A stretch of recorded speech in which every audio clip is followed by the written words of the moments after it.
This is a video for our Mallard, small Mallard, so we could show you a walkthrough. It's the Mallard M25. Just head right in. The fridge is on your left, kitchen, and then on your right you'll have the keys, which are always in the basket. You'll have your exterior light.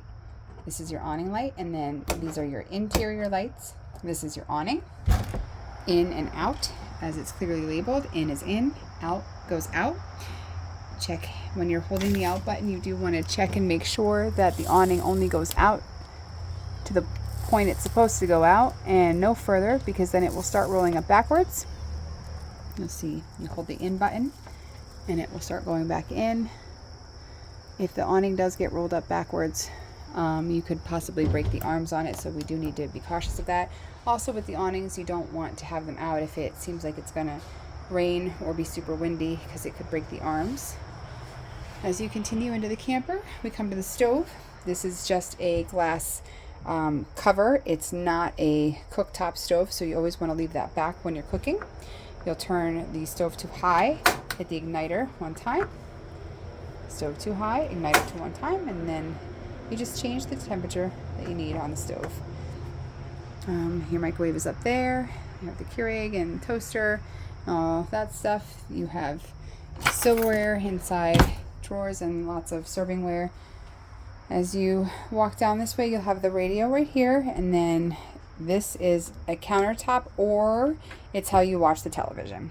Television is down there. So when you want to use the TV, all you're going to do is do the TV lift up button, and as you hold that, the television will start coming up from the cabinet.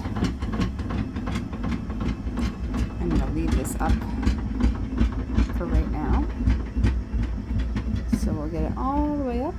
There you go.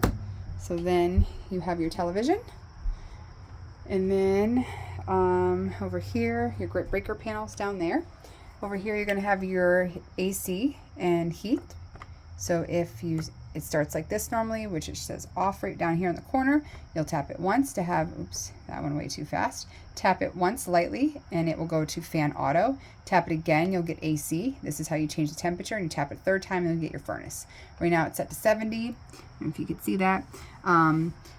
We advise against turning it down below 68. Usually if it's really hot outside, the AC unit, which is above our head, will start leaking water. I'm going to shut this off for a moment so the video can go through, and then I'll turn it back on.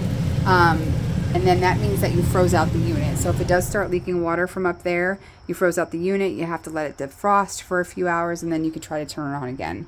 That happens in severe heat when it's outside and people are trying to turn the AC down to like 55. You can't do that in campers. This is your slide out. You don't have to do anything with that. This is your water pump that's only needed to be turned on when you're not connected to city water. This camper currently is connected to city water.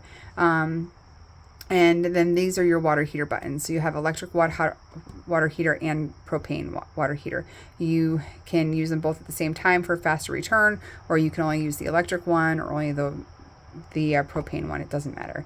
This is your galley tank. These are your gauges to show you what your tank levels are at. This is your gray tank. This is your black tank. This is your freshwater tank, and this is your battery. So when you're not connected to full hookups, currently we are only connected to electric and water here. There's no sewer. You're going to want to keep track of your galley tank and your gray tank and your black tank, and you're going to need to get them pumped out when they reach a full status, because the tanks are closed. When you come, this is your kitchen. You come in here, the bathroom door goes inward. You open that up, and the light is right here. You're going to have your toilet. You'll open that up. A half flush fills the bowl, and then a full flush sends the water down.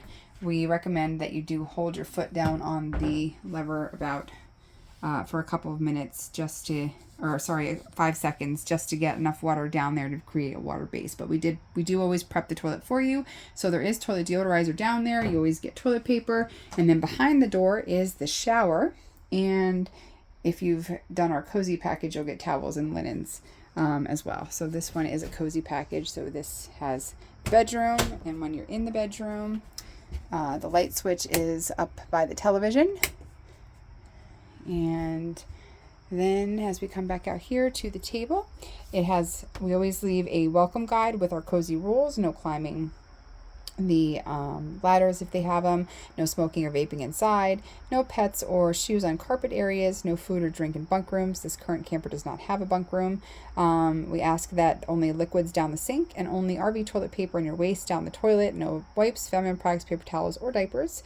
And then always make sure the awning is closed, windows and roof vents, before storms happen and before you depart. So when you're leaving, you want to make sure that you fold in the awning before you leave, because you never know what could happen between the time you leave and when we get here.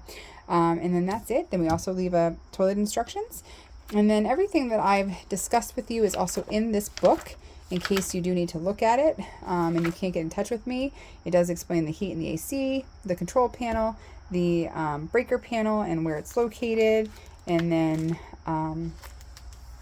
that is it. So if you do have any questions, you could always text me. A lot of times I'm in bad service areas, so texting is always better if you have any problems or questions regarding the camper. Thank you very much. Bye-bye.